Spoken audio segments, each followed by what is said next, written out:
rumor que él pasaba y era impresionante la cantidad de personas que lo rodeaban y lo seguían. Entonces, cuando uno puede llevarlo hoy al plano espiritual o al plano de la vida de iglesia, hay muchas personas que siguen al Señor. Hay muchas personas que podemos decir vienen a la iglesia. Hay muchas personas que domingo o los días que se reúnen a orar vienen, pero seguir a Jesús, caminar con Él, para muchas personas es solamente un compromiso de venir y estar solamente, y no un compromiso que tiene que ver con la entrega de todo mi ser, de toda mi vida al Señor. Entonces, esa diferencia se ve hoy en día. Hay personas que son religiosas, que solamente vienen a la iglesia, pero no basta con solamente venir, sino también Dios nos llama a dar toda nuestra vida, a dar todo nuestro ser, a dar un compromiso que se ve no solamente por una asistencia, sino por una vida rendida por completo al Señor. Ahora, como bien les decía, cuando el Señor se da vuelta y les habla, cada vez que el Señor habla en el contexto donde está, hay algo en lo cual lo que va a decir va a dejar perpleja a toda la audiencia que en ese momento lo escuchaba. Cuando el Señor tenía que decir algo, no decía algo por decir. Cuando el Señor hablaba, las personas eran confrontadas con su condición, con su pecado. Entonces, cada vez que la Escritura, domingo tras domingo, el día del Señor, se abren y son expuestas, la audiencia, la iglesia, tiene que quedar perpleja, tiene que quedar con un corazón rendido a lo que el Señor nos está diciendo. Esa es la misma actitud que cada vez que la palabra es abierta debemos tener una reverencia hacia lo que Dios está diciendo. En esta ocasión me toca a mí compartirles, pero sea quien sea que la Escritura abra y comparta el Evangelio, uno tiene que saber que es palabra de Dios lo que se va a decir. Y siempre que la palabra de Dios nos habla, debemos ser confrontados con ella. Y en esta ocasión, como les decía, el título de este mensaje es Priorizando mi servicio a Dios. Y vamos a ver 4 encabezados, 4 puntos que nos hablan acerca de lo que hemos leído hace un instante y que podamos ver qué se trata, priorizar mi vida para que el servicio de Dios sea efectivo. Y lo primero que vamos a decir, el primer título, es la preeminencia de Cristo en mis prioridades. La preeminencia de Cristo en mis prioridades. Y vamos a leer de nuevo, para entrar un poquito en el contexto de lo que vamos a hablar, el versículo 26 de este capítulo 14 de Lucas que acabamos de leer. Dice así el Señor Jesús: si alguno viene a mí y no aborrece a su padre, madre y mujer, e hijos y hermanos y hermanas, y aún también su propia vida, no puede ser mi discípulo. Saben que muchas personas han interpretado incorrectamente, me expresé mal, lo que quiere decir este texto. Hay muchas personas que interpretan de una manera equivocada, y cada vez que uno interpreta la palabra de manera equivocada, podemos decir algo que la Escritura no dice. Entonces, cuando hay pasajes que no son tan claros, siempre tenemos que buscar un pasaje que nos dé más luz a lo que este texto quiere decir. La Escritura se interpreta con la misma Escritura, y para poder entender qué nos quiere decir la Escritura con esto de aborrecer, vamos a ver qué nos dice otro pasaje paralelo a lo que está enseñando de la misma forma, pero con otras palabras. Y quiero que me acompañes ahí en Mateo, el Evangelio de Mateo, capítulo 10, versículo 37.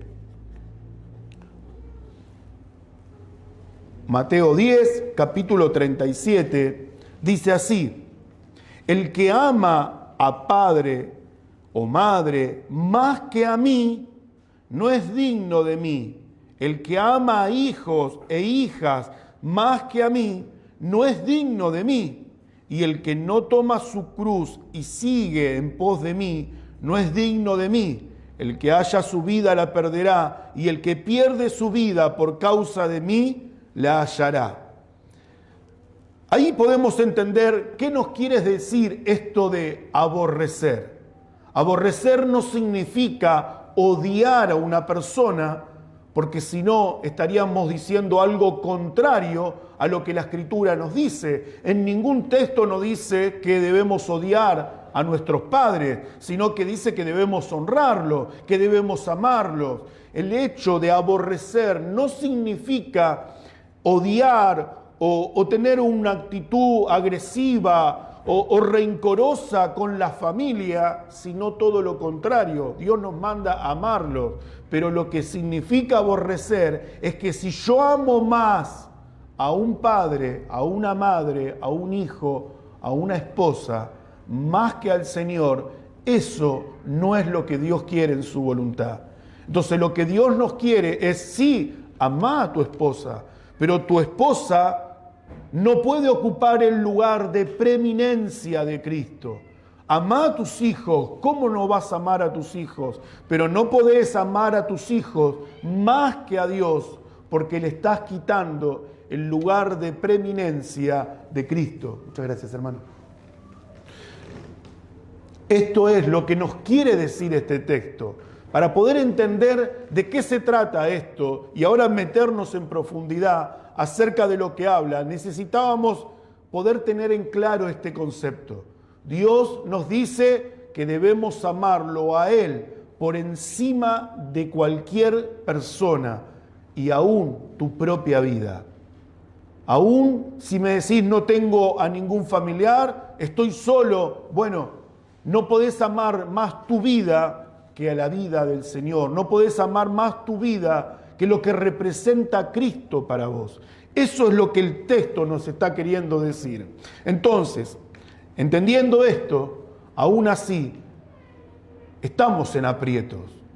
Porque cuando uno mira a la familia, mira a esos seres queridos, es difícil no amarlos, porque uno naturalmente los ama. Pero el amor filial, el amor hacia la familia, nace de una naturaleza caída en la cual nos encontramos. Cuando uno mira el amor hacia Dios, no nace de una naturaleza caída, sino que el amor hacia Dios proviene de un corazón que ha sido regenerado, que ha sido transformado, y por eso puedo amar a Dios más que a mis seres queridos. No podría jamás una persona que no ha sido regenerada amar más a Dios porque su corazón pertenece a su naturaleza caída. Ahora, cuando Dios regenera un corazón, es imposible que esa persona ame más a alguien más que a Dios. Entonces, la pregunta que muchas veces nos podemos hacer, que siendo sinceros, nuestro amor por las personas que vemos es mucho más fácil o es mucho más notorio que el amor hacia Dios, que no lo podemos ver. Pero cuando uno ve eso, cuando uno comienza a amar más a un ser querido que a Dios, nuestro amor en muchas ocasiones se va a ver enredado en dificultades. Porque amar más a Dios me ayuda a poder amar correctamente a tu esposa, a tus hijos o a cualquier ser querido. Porque el amor de Dios es el amor puro, el amor que no tiene contaminación, el amor que es correcto. Y con ese amor con el cual tenés esa relación con Dios, podés amar correctamente a aquellos que Dios te ha puesto en tu familia o en tu hogar. Entender este punto nos hace ver que la vara está alta, porque nos encontramos con esa realidad. Naturalmente, amamos mucho a nuestros seres queridos.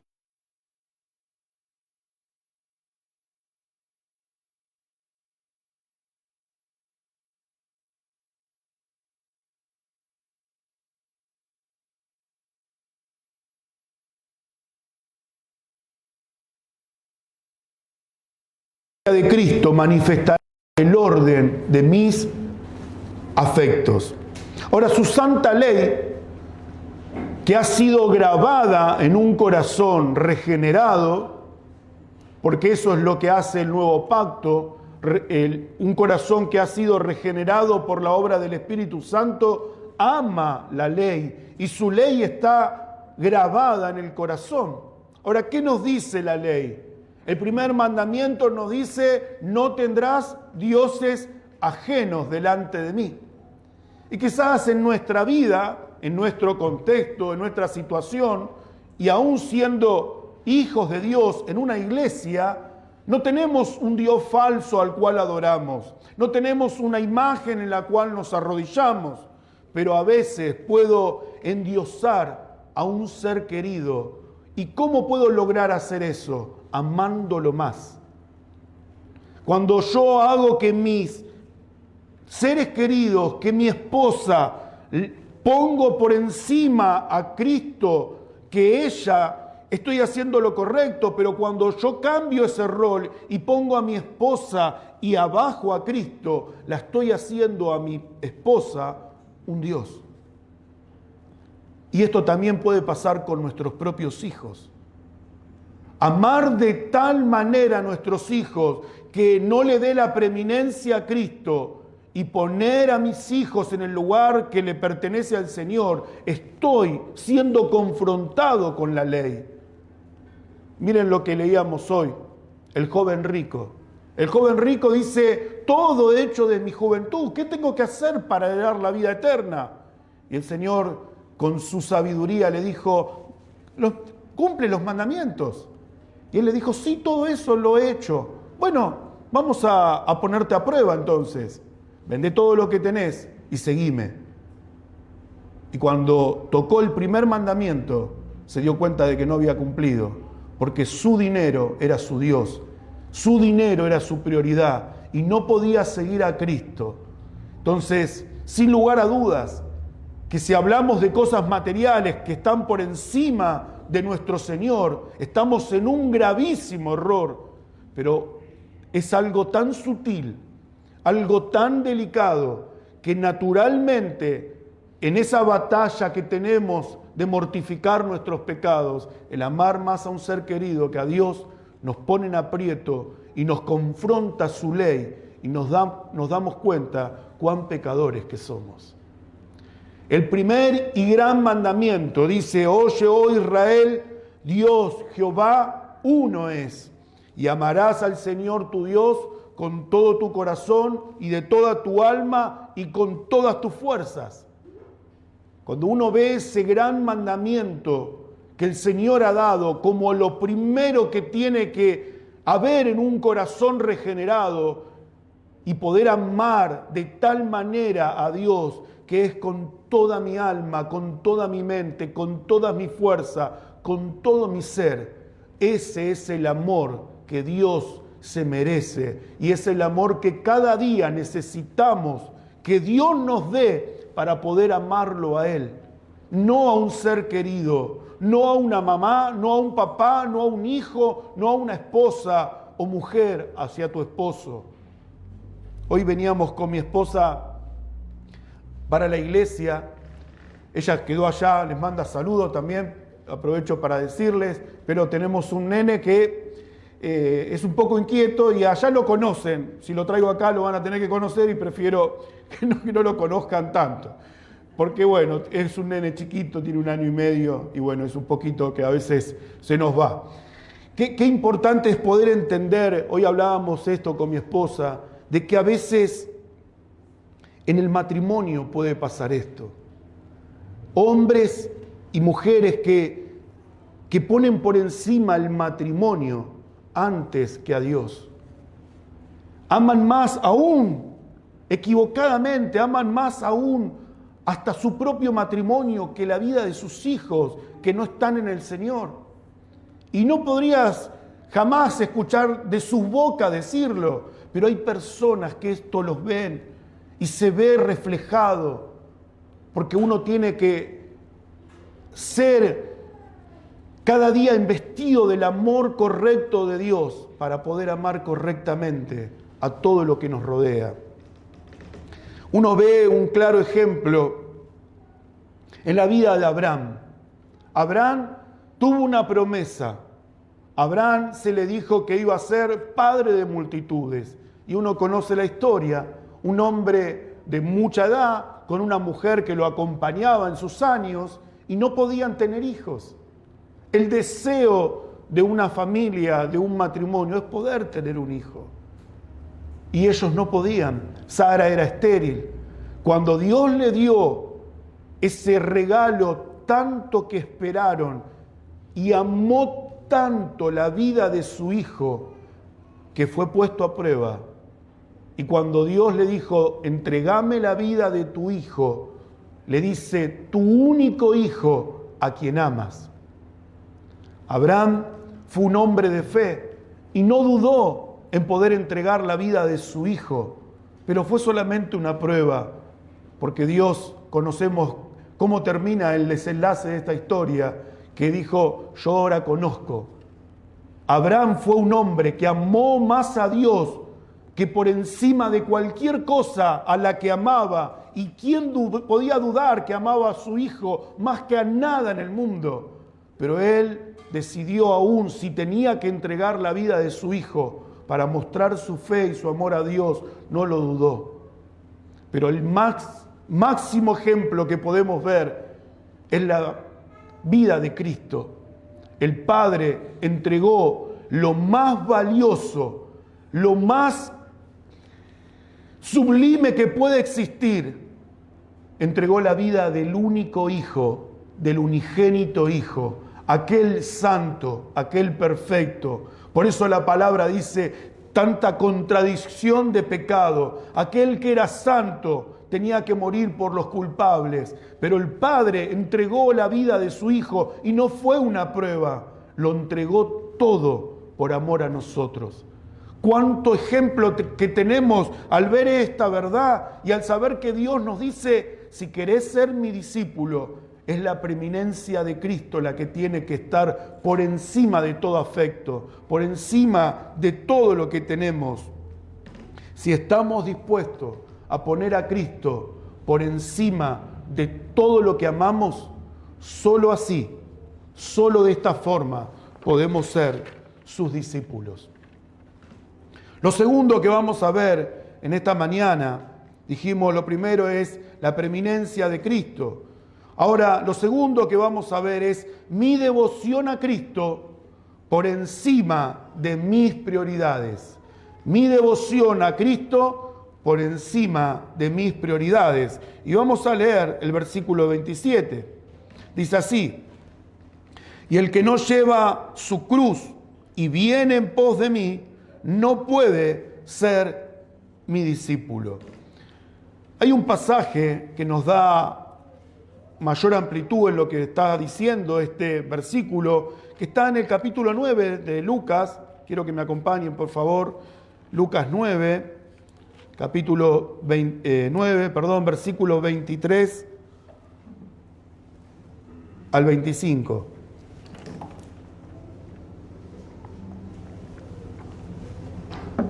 Lucas 9, 23 al 25. Y decía a todos, si alguno quiere venir en pos de mí, niéguese a sí mismo, tome su cruz cada día y sígame. Porque todo el que quiere salvar su vida la perderá, y todo el que pierde su vida por causa de mí, éste la salvará. Pues, ¿qué aprovecha el hombre si gana todo el mundo y se destruye o se pierde a sí mismo? Algunas cosas para considerar de este versículo. Dice, si alguno quiere venir en pos de mí.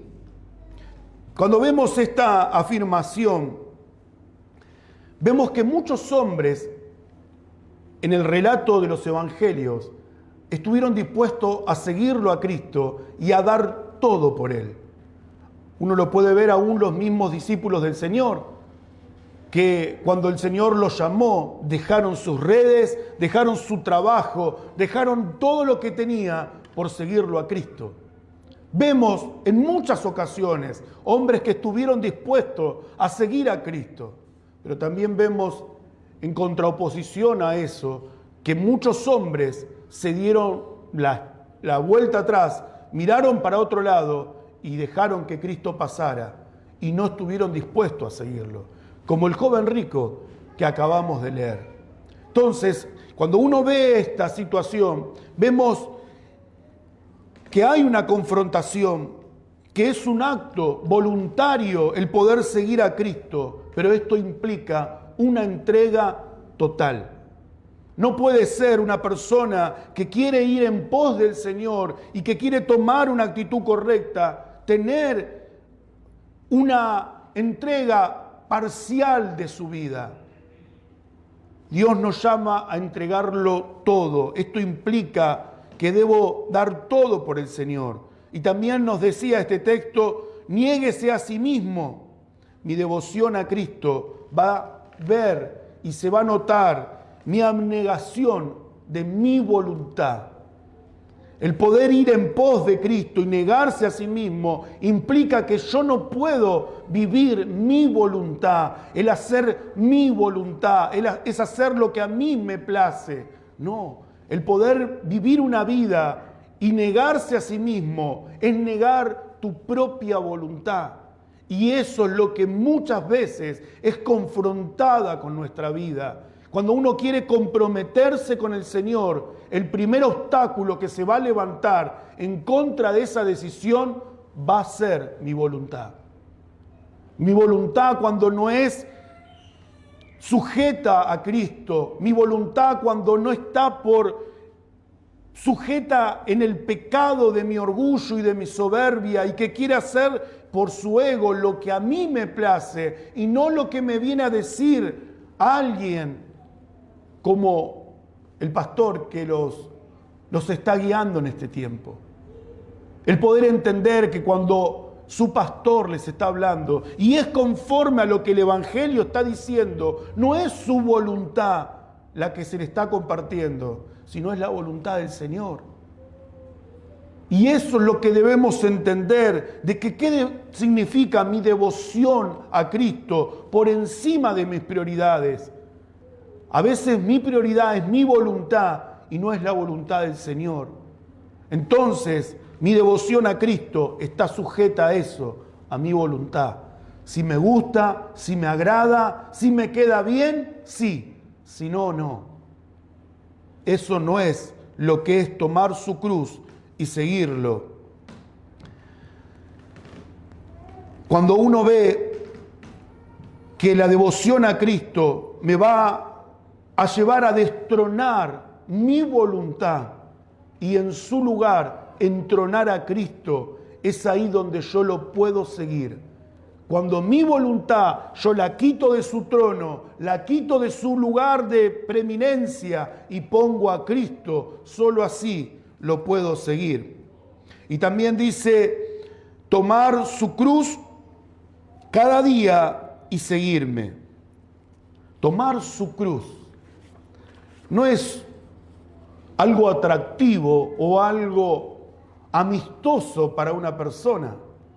Cuando alguien le dice a otro, mirá, vos me podés seguir, pero tenés que tomar tu cruz, pareciera que me estás pidiendo algo que es difícil de llevar.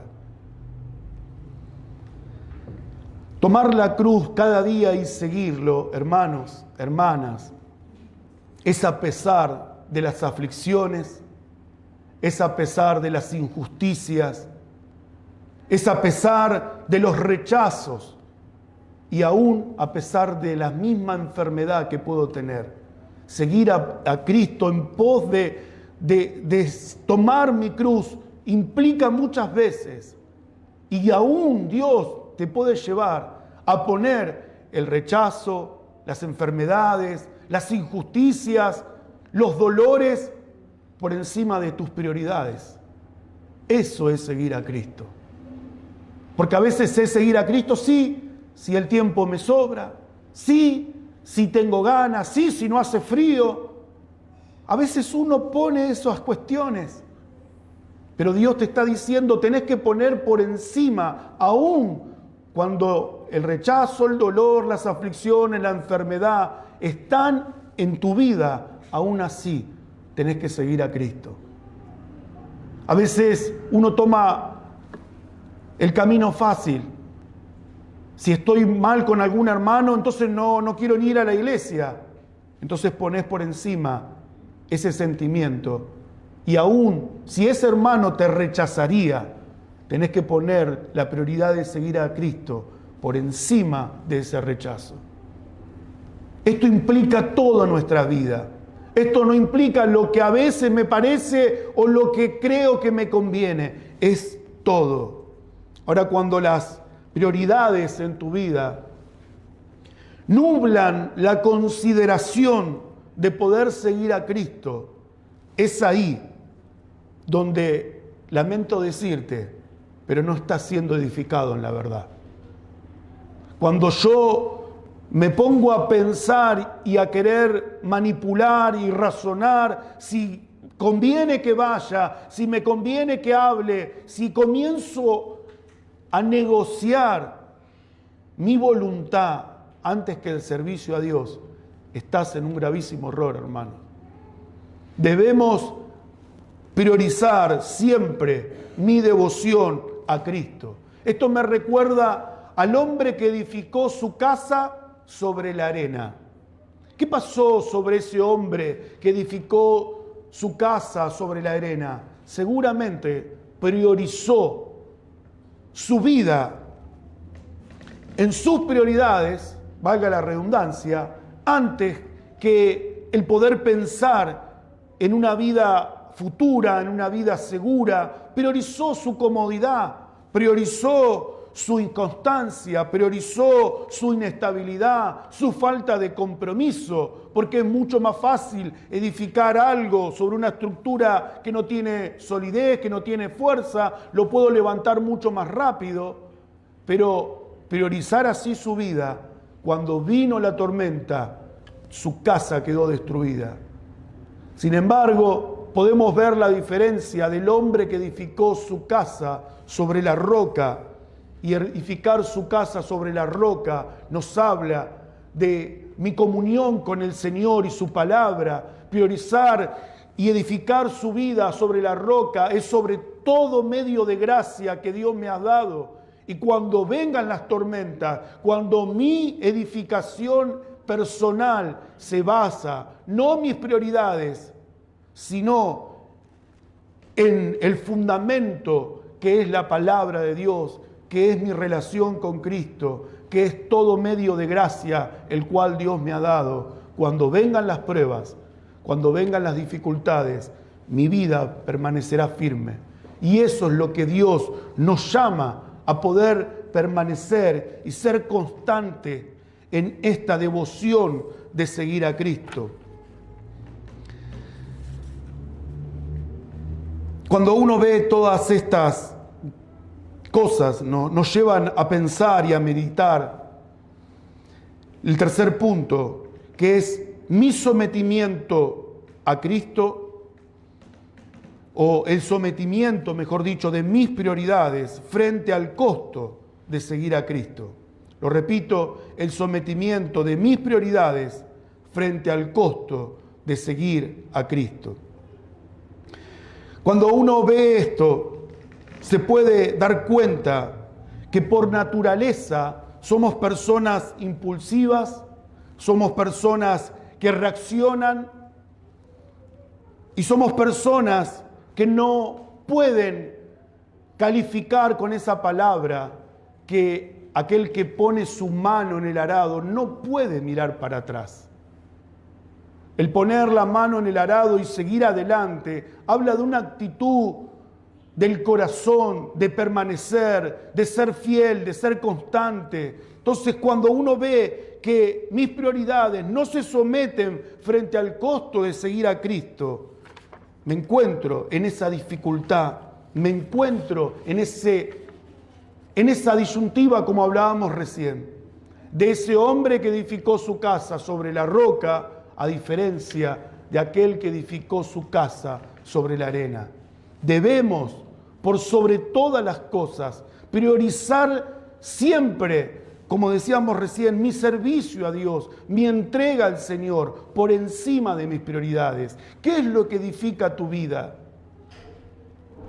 Volvemos ahí a Lucas, capítulo 14. Versículo 28, Lucas 14, 28, dice así: porque ¿quién de vosotros, queriendo edificar una torre, no se sienta primero y calcula los gastos, a ver si tiene lo que necesita para acabarla? No sea que después que haya puesto el cimiento y no puede acabarla, todos los que lo vean comiencen a hacer burla de él, diciendo: este hombre comenzó a edificar y no pudo acabar. Somos, como la palabra dice, cartas leídas, pero estamos a la vidriera de todos. Siempre estamos expuestos como hijos de Dios. Siempre nos están observando. Vecinos, personas que viven al lado tuyo, que te rodean, siempre están mirándote. Entonces, cuando uno ve, como decía este hombre, que quiso construir quizás una torre, y una torre no significa un castillo, quizás una torre, para lo que estaba diciendo el Señor en este contexto, era edificar una estructura para ver si alguien venía a atacar a su viñedo o si alguien quería venir a robarle. De esa estructura habla.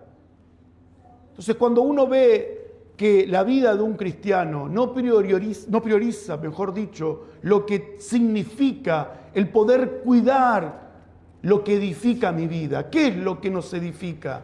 ¿Qué es los medios que Dios te ha dado para que puedas edificarte? Debemos priorizar lo que Dios nos dio, porque siempre vamos a ser considerados y vistos por la gente que nos rodea.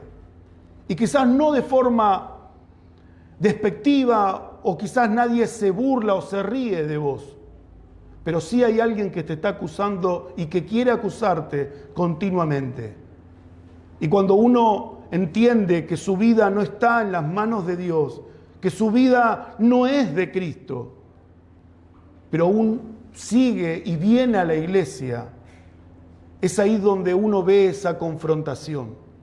Si aún no has venido a los pies de Cristo, si aún tu vida está en el pecado y no en la consagración que Dios nos llama, al llamado que Él te hace, cuando uno toma esa actitud, no puede priorizar su vida en la edificación de la palabra, no puede edificar su vida y poder seguir a Cristo. Y eso es motivo de burla de los que no conocen al Señor.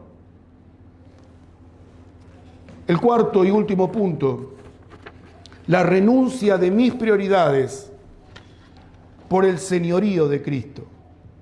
La renuncia de mis prioridades por el señorío de Cristo. Versículo 31 al 33 dice: ¿o qué rey, al marchar a la guerra contra otro rey, no se sienta primero y considera si puede hacer frente con 10.000 al que viene contra él con 20.000? Y si no puede, cuando el otro está todavía lejos, le envía una embajada y le pide condiciones de paz. Así pues, cualquiera de vosotros que no renuncia a todo lo que posee, no puede ser mi discípulo. El cuarto punto, volvemos a repetir: la renuncia de mis prioridades por el señorío de Cristo. Este rey que nos cuenta la Escritura, fue un rey razonable.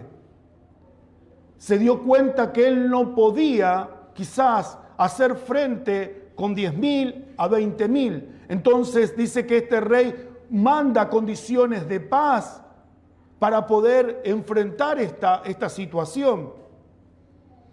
Lo que nos quiere decir este texto, hermanos, que es estar en contra del Señor, es estar en una gran desventaja. Estar en contra de Cristo y de su voluntad es una gran desventaja en la cual te vas a encontrar si todavía tu vida no está rendida a los pies de Cristo. Esto nos lleva a reflexionar que no puedo tener una actitud neutra frente al señorío de Cristo. Si Cristo es mi Señor, es el dueño de toda mi vida, de todo mi dinero, de todo mi tiempo, de mi familia, de mis afectos, de lo que dictamina mi voluntad, de lo que sea.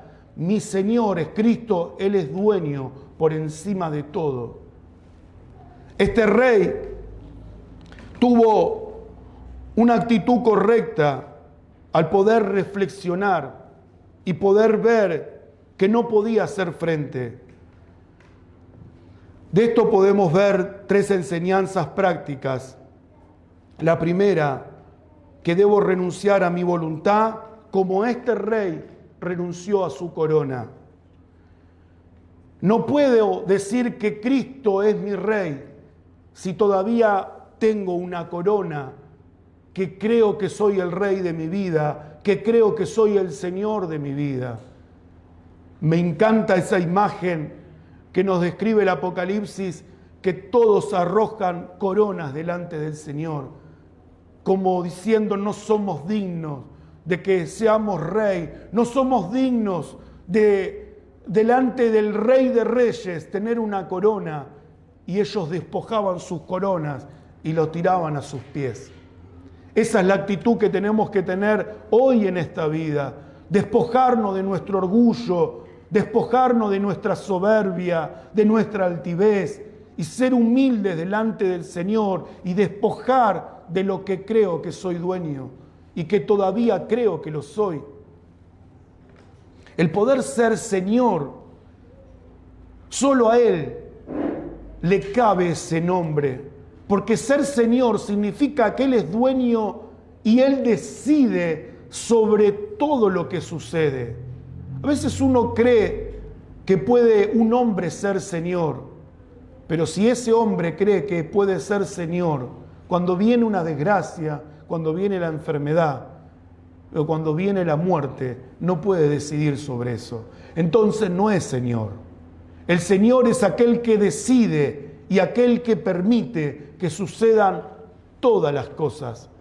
Y al único que le cabe ese nombre es a nuestro Señor Jesucristo.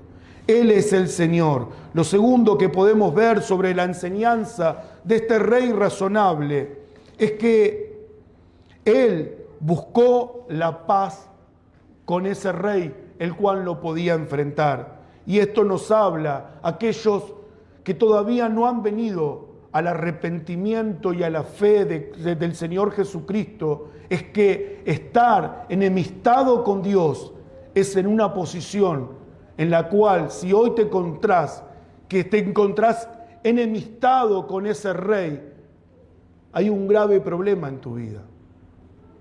Estar enemistado con Dios es no tener paz. La palabra dice que no hay paz para el impío. No estar en arrepentimiento y fe para con Dios es estar enemistado con Él. Si hoy no tenés paz en tu vida, antes de poder conseguir esa paz que todo el mundo anhela, lo que primero debes considerar es decir, ¿estoy enemistado con Dios? Si no tengo paz en mi vida, es que seguramente no estás en paz con el Señor. La palabra dice en Romanos 5:1, justificado pues por la fe, tenemos paz para con Dios por medio de nuestro Señor Jesucristo. No hay otra paz. Podrás tener tranquilidad en tu vida, Y la tranquilidad depende de momentos, de situaciones, de condiciones. Pero la paz, la única paz proviene de estar en paz con Dios. Y solamente aquel que es justificado, solamente aquel que es llamado por Dios, es aquel que se encuentra en paz. Y eso es lo que este rey quiso, buscar, negociar la paz. Y él rindió su corona para poder tener paz contra aquel que no podía vencer. Si hoy tu condición no es de una persona salva, no sigas peleando con Dios, porque no es algo que no te hayan dicho otra vez, pero no vas a poder ganarle. Estar enemistado con Dios, no tener paz de Dios en tu vida, siempre vas a vivir afligido, triste y con un corazón de muerte en tu propia vida. Dios nos llama a estar en paz. Y finalmente, lo que nos dice esta parábola de este rey razonable, que él buscó cartas de paz, y eso habla de una reconciliación. El poder estar reconciliados con Dios. Si antes nuestra condición era enemigo de Dios y ahora nos hemos reconciliado con Dios, esa paz no tiene precio alguno. Estar reconciliado con Dios nos permite poder ir al lugar santísimo, como hoy decía nuestro hermano Eric, y poder entrar en su casa y sentirme tan a gusto de poder adorar a Dios y de poder cantar. Y capaz que me olvido que tengo un montón de deudas, que tengo un montón de problemas, que tengo un montón de enfermedades que me están sobrepasando, pero nadie me puede quitar el gozo porque estoy reconciliado con Dios. Eso es lo más valioso que un hijo de Dios puede tener, porque el mundo es enemigo de Dios, pero nosotros somos sus hijos. Antes éramos enemigos y ahora Dios ha cambiado ese rótulo y dice que ahora sos su hijo. Cuán privilegiados que somos, hermanos, de poder estar reconciliados con Dios. Colosenses 1, del 19 al 20 dice: por cuanto agradó al Padre que en él habitase toda plenitud, y por medio de él, o sea de Cristo, reconciliar consigo todas las cosas, así las que están en la tierra como las que están en los cielos, haciendo la paz mediante la sangre de su cruz. Qué precioso pasaje, qué preciosa verdad de poder estar reconciliados con Dios. Solo así puedo ser un discípulo de Él. Solo así puedo entender que puedo servirle a Dios, estando enemistado con Él. Podrás tener muchos talentos, podrás tener quizás muchos recursos, podrás tener todo quizás a favor, pero si no estás reconciliado con Dios, no podés servirle. Eso es algo que debes examinar en tu vida. Estoy en paz con Dios. Dios, por medio de Cristo, me ha reconciliado. Siento que es para mí esa palabra, que puedo ser bendecido por esa palabra. Entonces sí, puedo servirle porque Dios me llamó a eso. Y eso es lo que tiene que ver. Yo cambié mi posición. Antes era enemigo, ahora soy de su mismo reino. Ya no pertenezco al bando contrario, ya no soy enemigo de Dios, ya no pertenezco a las tinieblas, ahora pertenezco al reino de la luz. Y eso se tiene que evidenciar. Tu vida tiene que evidenciar que perteneces al reino de Cristo, al reino de la luz. Eso es lo que manifiesta tu servicio a Dios cuando uno le sirve y pasa por encima todas sus prioridades, sus cuestiones y pone por encima su servicio a Dios. Uno se da cuenta de que esa persona pertenece al reino de Cristo, porque no hay nada más importante que poder servirle a Él. No hay nada más importante que ser llamado su hijo. Cuando estemos delante de Él, o mejor dicho, cuando Él venga, la palabra dice que se manifestará lo que realmente somos.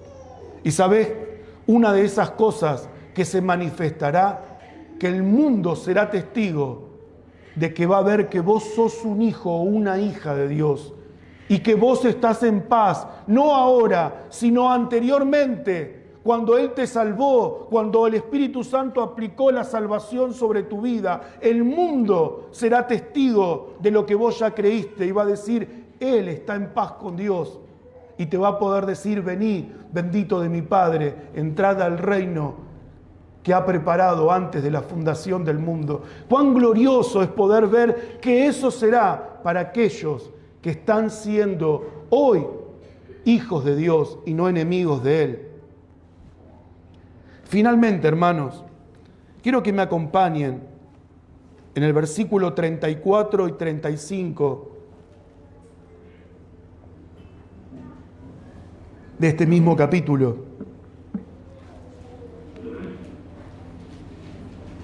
Dice así, buena es la sal, mas si la sal se hiciera insípida, ¿con qué se sazonará? Ni para la tierra, ni para el muladar es útil. Lo arrojan fuera. El que tiene oídos, oiga. Yo no sé si la Biblia que vos tenés, pero en mi caso también lo tiene, hay una separación del texto. No sé si lo ven ustedes. Para que ustedes quizás ya lo saben, pero para alguno que no lo sepa, esos títulos no son inspirados. Esos títulos los puso el hombre y estas separaciones también la puso el hombre. Si alguno puede ver mi Biblia tiene un montón de esas correcciones y de los títulos, muchas veces los he tachado, porque no dice lo que está diciendo el pasaje ahí. ¿Por qué? Porque es una separación del hombre y dependiendo a veces de la editorial que la hace, tiene a veces deficiencia, no la palabra, sino las separaciones o los títulos que se le ponen. En este caso hay una separación que en el original no está y que uno pareciera como que el Señor está hablando de otra cosa. Está hablando de un compromiso, está hablando del servicio al Señor, está hablando de mi devoción a Cristo, de que Él es la preeminencia, pero de un momento habla de la sal y uno diría, ¿y qué tiene que ver esto con lo que está hablando? Hermanos, tiene mucho que ver. Y tiene una conexión tan fuerte de lo que el Señor, antes del versículo 36, dice, y el que no renuncia a todo lo que posee, no puede ser mi discípulo. Esta conexión de la sal, que cuando ya no puede tener esa función de poder sazonar, darle gusto a algo, no sirve para nada, sino para ser echada fuera. Eso es lo que está diciendo. Y termina diciendo, el que tiene oídos, oiga. Cuando el Señor decía eso, no está diciendo, si tenés orejas tenés que oír. Lo que está diciendo es, presta mucha atención a lo que estoy diciendo, porque es algo muy importante para tu vida. Cada vez que uno ve en la Biblia esa diferencia que dice, el que tiene oídos, oiga, debemos prestar mucha atención a lo que está diciendo. Si tu vida, si tu entrega al Señor,